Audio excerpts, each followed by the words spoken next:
ಒಂದು ಎಕರೆಯಲ್ಲಿ 3ರಿಂದ 4 ಲಕ್ಷ ಕಷ್ಟಪಡ್ತಿದ್ದಾರೆ ರೈತರು ಅರ್ನ್ ಮಾಡೋದಕ್ಕೆ. ಆದರೆ ಇಲ್ಲಿ 1 ಎಕರೆಯಲ್ಲಿ 10ರಿಂದ 12 ಲಕ್ಷ ರೂಪಾಯಿ ಅರ್ನ್ ಮಾಡ್ತಿದ್ದಾರೆ. ಯಾವ ರೀತಿ ಅಂತ ಹೇಳ್ತೀನಿ ನೋಡಿ. ನೋಡಿ ಇಲ್ಲಿ ಎಷ್ಟು ಇದನ್ನು 7 ಲೇಯರ್ ಅಥವಾ 8 ಲೇಯರ್ ಫಾರ್ಮಿಂಗ್ ಅಥವಾ ಇಂಟಿಗ್ರೇಟೆಡ್ ಫಾರ್ಮಿಂಗ್ ಅಂತ ಕರಿಬೋದು. ಸೊ ನೋಡಿ ಫಸ್ಟ್ ಇಲ್ಲಿ ಏನೇನು ಗಿಡ ಇದೆ ಅಂತ ಎಕ್ಸ್ಪ್ಲೇನ್ ಮಾಡ್ತೀನಿ. ಫಸ್ಟ್ ತೆಂಗಿದೆ, ಸೆಕೆಂಡು ಅಲ್ಲಿ ಪಕ್ಕದಲ್ಲಿ ಹಳಸಿದೆ, ಇಲ್ಲಿ ನನ್ನಿಂದ ಇದೆಯಲ್ವಾ ಇದು ಬಂದ್ಬಿಟ್ಟು ಲಕ್ಷ್ಮಣ ಫಲ, ಅದಾದಮೇಲೆ ಅಡಿಕೆ ಇದೆ, ಅದರಿಂದ ಜಾಯ್ಕಾಯಿ ಇದೆ, ಅದಾದಮೇಲೆ ಯಾಲಕ್ಕಿ ಇದೆ, ಅಲ್ಲಿ ನೋಡಿಕೊಂಡ್ರೆ ನಿಮಗೆ ಪೆಪ್ಪರ್ ಇದೆ. ಸೊ 7 ಲೇಯರ್ ಆಯಿತು. ಅದಾದಮೇಲೆ ಪಪ್ಪಾಯ ಇದೆ, ಸೊ ಇಲ್ಲಿ ಸೀಬೆಕಾಯಿ ಇದೆ. ಇವೆಲ್ಲ ನೋಡಿದಾಗ ಏನು ಕಾಯೇ ಬಿಟ್ಟಿಲ್ಲಲ್ಲ ಅನಿಸುತ್ತೆ.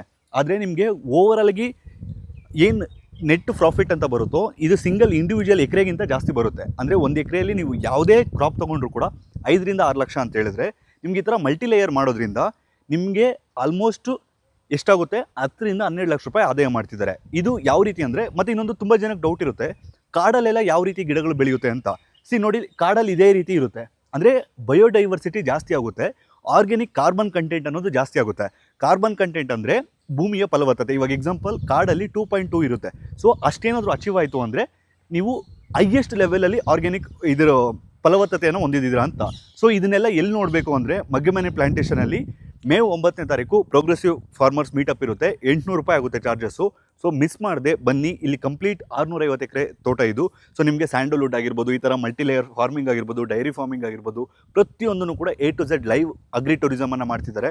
ಇದನ್ನು ಕಂಡಕ್ಟ್ ಮಾಡ್ತಿರೋದು ಯಾರು ಅಂದರೆ ಹಸಿರು ಆರ್ಗ್ಯಾನಿಕ್ಸ್ ಅವರು. ಸೊ ನೀವು ರೈತರು ದಯವಿಟ್ಟು ಒಂದೇ ಲೇಯರ್ ಮಾಡೋ ಬದಲು ಈ ರೀತಿ ಮಲ್ಟಿ ಲೇಯರ್ ಫಾರ್ಮಿಂಗನ್ನು ಮಾಡಿ ಒಳ್ಳೆಯ ಆದಾಯನ ಮಾಡಿ. ನಾನು ಕಳೆದ ಬಾರಿ ಕೂಡ ಹೇಳಿದ್ನಲ್ವಾ, ವರ್ಧನ 4 ಲೇಯರ್ ಮತ್ತು ವರ್ಧನ 7 ಲೇಯರ್ ಅಂತ, ಇದೇ ರೀತಿ ಕಾನ್ಸೆಪ್ಟ್ ಅದು ಕೂಡ. ಸೊ ಇನ್ನು ಮುಂದಿನ ದಿನಗಳಲ್ಲಿ ನಾವು ಕೂಡ ಮಾಡ್ತೀವಿ. ಬಟ್ ಇಲ್ಲಿ ಆಲ್ರೆಡಿ ಮಾಡಿ ಸಕ್ಸಸ್ ಆಗಿದ್ದಾರೆ. ಸೊ ನೀವು ಆದರೆ ಮಾಡಿ. ಇದನ್ನು ಇವ್ರು ಕರೆದಂಥದ್ದು ಮಗ್ಗೆಮನೆ ಮೆಥಡ್ ಅಂತ ಹೇಳ್ಬಿಟ್ಟು, ಅಂದರೆ ಅವ್ರ ಮನೆತನ ಅಥವಾ ಅವ್ರದ್ದು ಇದ್ರದ್ದು. ಸೊ ರೈತರು ಈ ಥರ ಮಲ್ಟಿ ಲೇಯರ್ ಫಾರ್ಮಿಂಗ್ ಮಾಡೋದ್ರಿಂದ ನಿಮ್ಮ ಹತ್ರ 1 ಎಕರೆ ಐತೆ ಅಂದರೆ 7 ಎಕರೆ ಔಟ್ಪುಟ್ಟನ್ನು ತೊಗೋಬೋದು. ಸೊ ಈ ಮಿಸ್ ಮಾಡದೆ ಈ ವಿಡಿಯೋನ ಶೇರ್ ಮಾಡಿ ಎಲ್ಲರಿಗೂ.